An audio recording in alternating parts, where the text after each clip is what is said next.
we're not used to seeing a team come in here, score three unanswered goals, especially late in the second period and then into the third period. So just how disappointed are you with that transpiring tonight and end up losing the game 3-2? Yeah, I think when you're on a run, you know that at some point your bounces will go the other way, but I don't think that was the case at all tonight. Kind of some self-inflicted plays. We probably stopped playing halfway through the second the way we needed to keep pushing, and it caught up to us.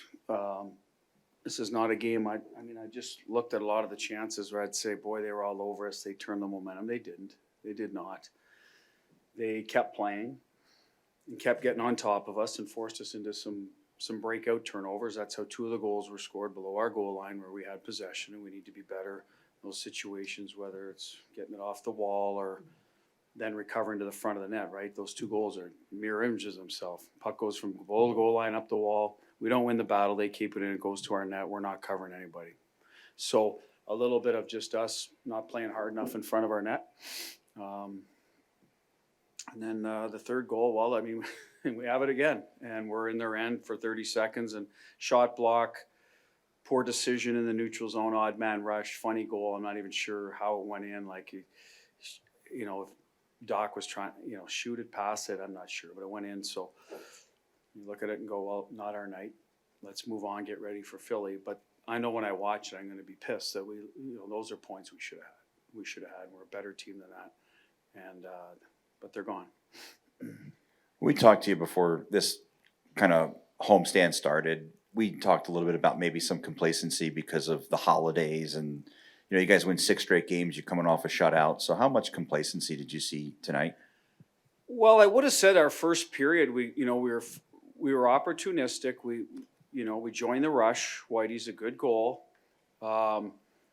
Hanny's late. We didn't have a lot in the first, but they were good looks. They weren't bad goals at all. I thought they were good shots and good plays to join the rush, but we weren't dominating. They had a few chances. It was kind of a low event period, to be honest. Second period was probably our bet. We were trying to extend the lead. Had a good power play, some good looks, some good ozone time. Limited them to nothing until the end of the period. I think they had an off-net shot or something, a couple of those, and that was it. So I can't say, they scored late and it gave them life. I think that's what happened. They go into the room. They've won, 5 out of 6? Maybe a month ago they would have said, another, but they're feeling good about themselves. So they go out, they keep playing, they push, force a turnover, get to the front of the net. That's how you score against us, right? We're not usually giving you freebies, and they earn those plays, but they all started on our stick, and that's what I'm saying, that they did a good job with that. We didn't do a good enough job taking care of the puck or executing. So I don't think it was complacency. We needed to push harder in the end, in the third. I thought it took us our best chances were at the end when the goalie's out. We should have responded better after they scored and had a better push. That's where I'd say, is it complacency, or now is it, okay, they're an NHL team too that's starting to win. They give them credit. Danny. Hey, Bruce, Danny Webster, Las Vegas Review-Journal. Along those lines, how much of it do you think was their forecheck causing fits, and how much do you think it was the self-inflicted part of the game? Well, they lead into each other, I think, Danny, right? Their forecheck they have some guys that will pressure you. The plays were below the goal line. Those are tough areas to break pucks out if you're not moving. So you got to get moving or have appropriate support. So I'd say it's both. I'm not going to, they got the puck behind us in the second goal and went to work, right? Forced a turnover, got it to the front of the net. So good forecheck by them.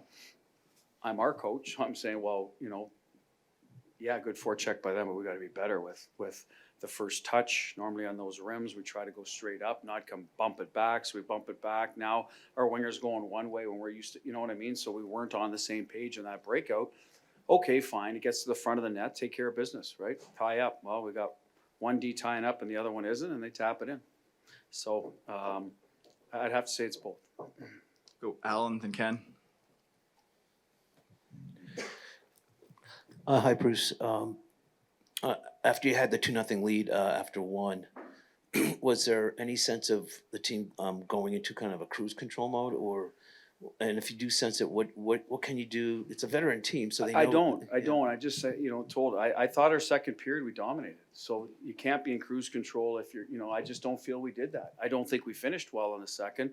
Hurdle hits the post in the power play. Jack has a point blank. Olofsson. So you're one power play the whole game. We get 3 good looks. I thought we played in their end a lot. What I thought we did was turn down opportunities to shoot. We played on the perimeter a little too much. Get to the inside. And that's where our forwards didn't get their job done tonight. I don't think they got their nose dirty enough. Get to the front of the net, get some second chances, interior ice.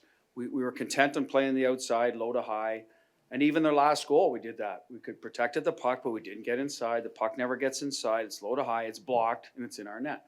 That's where I would be critical of our forward group. Not we didn't get disrespectful. I don't think we got complacent. We just didn't get inside enough. And as a result, we didn't score again. Now, as I said, we had some good looks with the goalie out in the power play, but 5-on-5, we didn't get enough good looks. I really believe we weren't inside enough. Allowed their D. They got their top 2 pairs can really skate. They get going offensively. So if you're not, forcing them to defend, guys like Hudson and Eight and Gooley, they're going to be going the other way. Carriers like that now. So that was where we let them off the hook.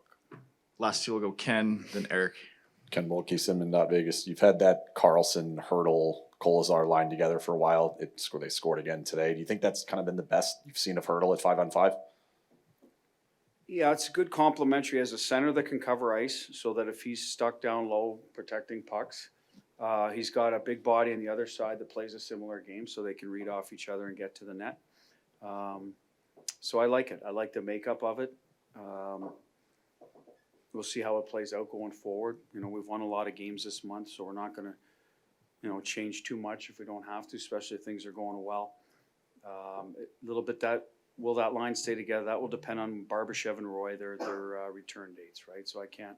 But right now, I got no issue with them at all. Eric. Yeah, Eric Engels of Sportsnet. Bruce, I know naturally before or after a game, you're focused primarily on your team. I'm just wondering how much of what the Canadiens did matched up with your pre-scout, and what were the elements there that presented challenges on their part?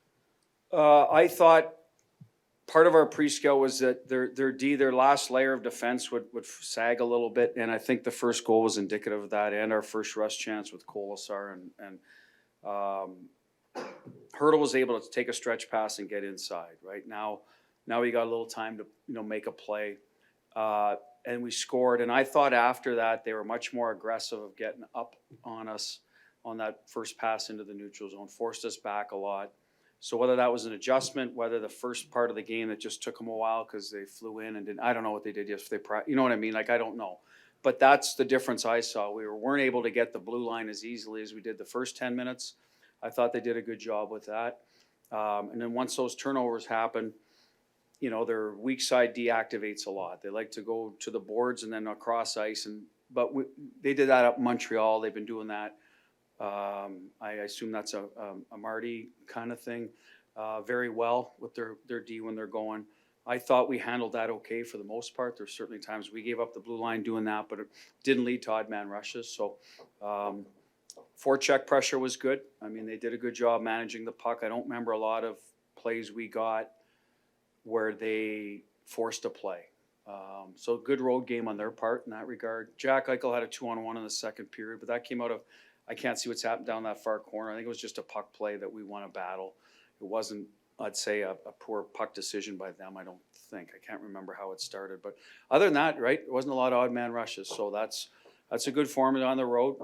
They give up none in Florida, 2 in Tampa, 2 here. Tells me that they're, kind of buying into, well, this is how it takes to win in the league against good teams. You can't just be up and down trading chances. You got to pick your spot. Good discipline. They stayed out of the box. So good for them.